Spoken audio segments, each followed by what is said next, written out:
February 21st, 1960. Imagine the heavy, humid silence of a tropical morning in Jesselton, North Borneo. The air is thick, pressing against the windows of Government House. Shh. Only the distant rhythm of the South China Sea breaks the stillness. Inside one room, the last Viceroy of India, Edwina Mountbatten, lies still. On her nightstand, the only thing that truly mattered, rested a bundle of letters, worn at the edges, written over 13 years by a man half a world away, Jawaharlal Nehru. At 7:30 a.m., a light knock on the door. No answer. The door creaks open. In that quiet room, an era didn't just end, it exhaled its final breath. Edwina was only 58. She was a woman who had dined with Churchill, comforted the dying in the blood-soaked streets of Delhi, and loved with a ferocity that ignored every convention of the British Empire. But here, in this lonely outpost, her heart simply stopped. Exhaustion had finally claimed the woman who refused to rest. To understand why she died alone in Borneo, we have to go back to where the great emptiness began. November 28th, 1901, a girl named Edwina Cynthia Annette Ashley entered a world of staggering, almost suffocating privilege. Her grandfather, Sir Ernest Cassel, wasn't just wealthy, he was the financial pulse of Europe. A German Jewish immigrant who became the private banker to King Edward VII. When Sir Ernest died, he left behind an estate valued at over £7 million, roughly $350 million in today's money. Edwina didn't just inherit money, she inherited a palace. Brook House in London was a monument to excess. 800 tons of Tuscan marble lined the hallways. Clack, clack, clack. Imagine the sound of a lonely child's footsteps echoing against those cold, white walls. She had 24 bedrooms, but no one to tuck her in. Her mother died when she was 9. Her father was a ghost lost in the halls of Parliament. History often paints Edwina as a bright young thing of the roaring 20s, a socialite addicted to jazz and scandal. But look closer. Beneath the diamonds was a girl who poured her heart into animals, ponies, goats, kittens, because humans were too distant. She was a brilliant student, fluent in French and German by age 10, obsessed with maps. Rustle, rustle, rustle. She would trace the lines of distant continents with her fingers, dreaming of a place where she wasn't just the heiress. She was searching for something. She didn't know what it was. But in 1920, at a ballroom in Claridge's, she met a young naval officer who thought he could help her find it. His name was Louis Mountbatten. They called him Dickie. He was handsome, royal, and, compared to her, completely broke. It was the wedding of the century, a spectacle that brought London to a standstill. But as the Rolls-Royce pulled away from the church, beneath the cheers and showers of rice, the cracks were already forming. Edwina had the world at her feet, yet she felt like she was standing on nothing at all. The honeymoon lasted 6 months, a dizzying tour of European courts and the technicolor dream of 1920s Hollywood. Vroom, they raced through the streets of America in expensive cars, starring in silent home movies with Charlie Chaplin.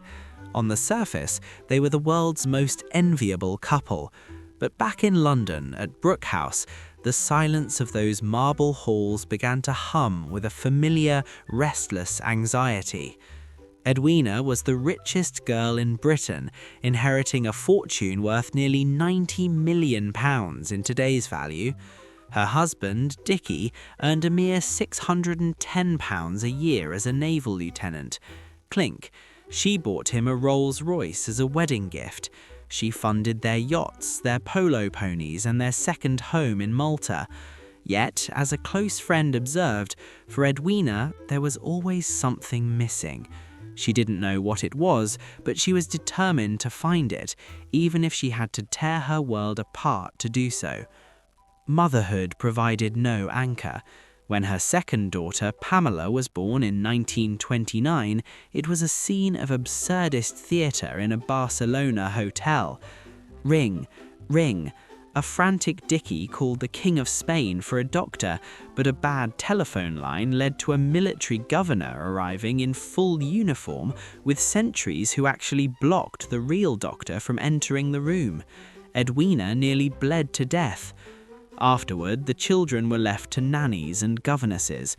How could she give what she had never received? By 1928, the search became a frantic global race. Whoosh! This wasn't luxury tourism. Edwina traveled rough. She trekked across the Andes, slept in basic huts in Mexico, and pushed through the political tensions of Baghdad and Tehran.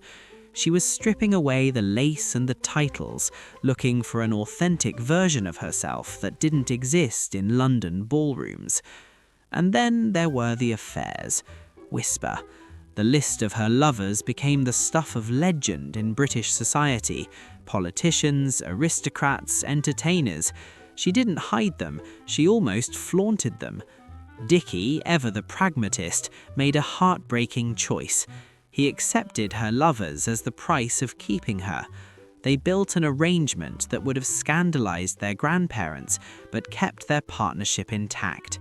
They loved each other, but conventional fidelity was a luxury they couldn't afford. But the great emptiness remained.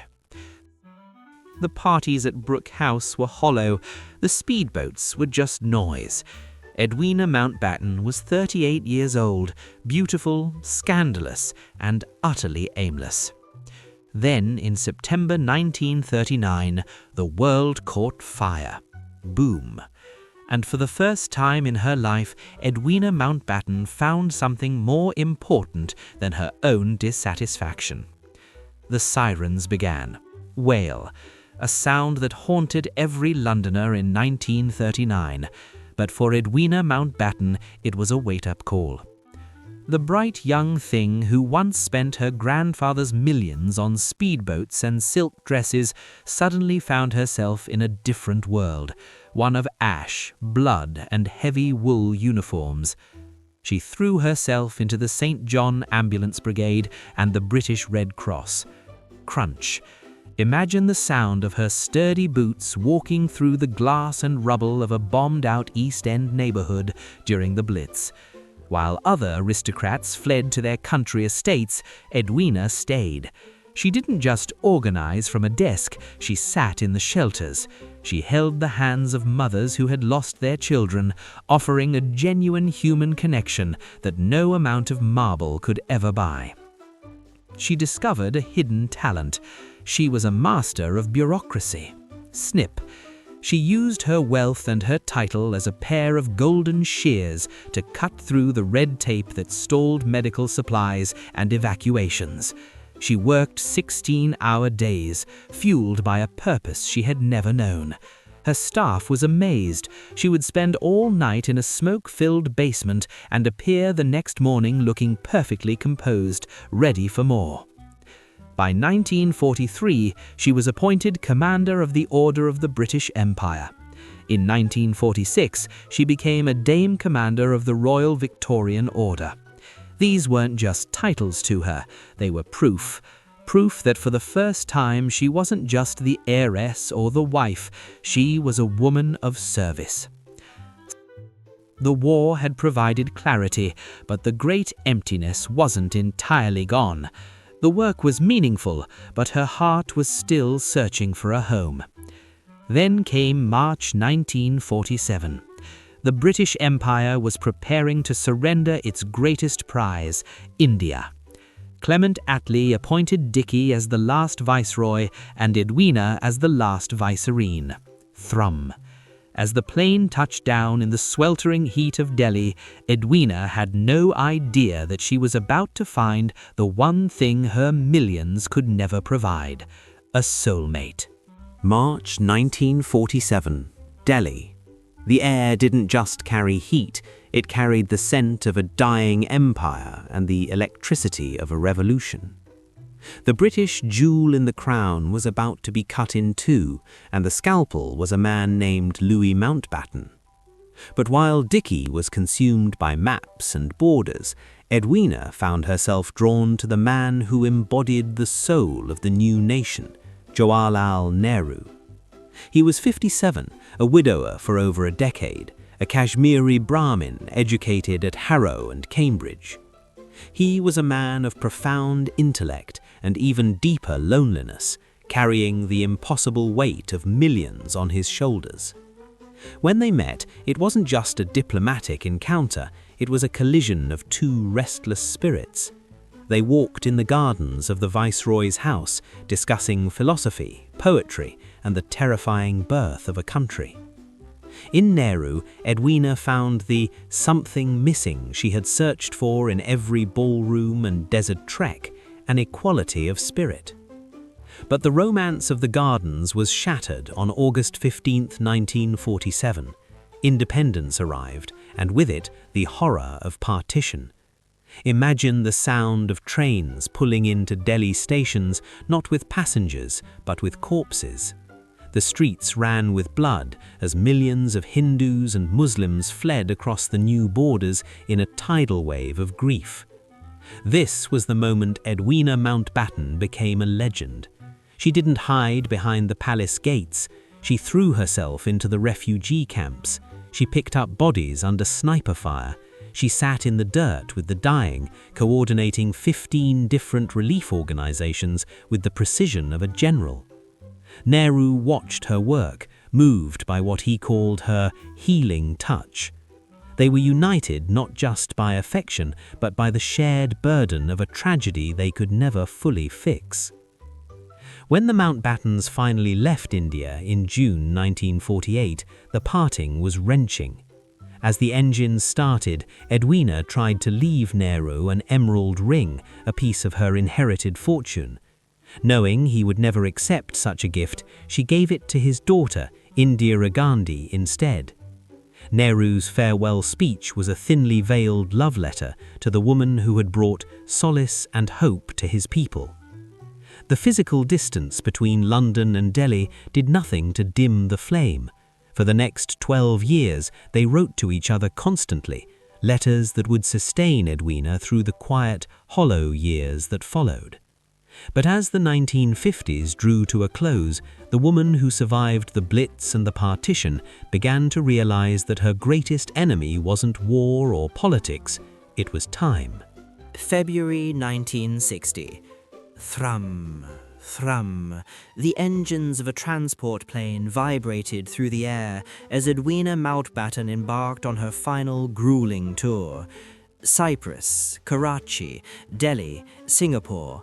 It was a punishing itinerary that would have broken a woman half her age, but Edwina had never learned the art of slowing down.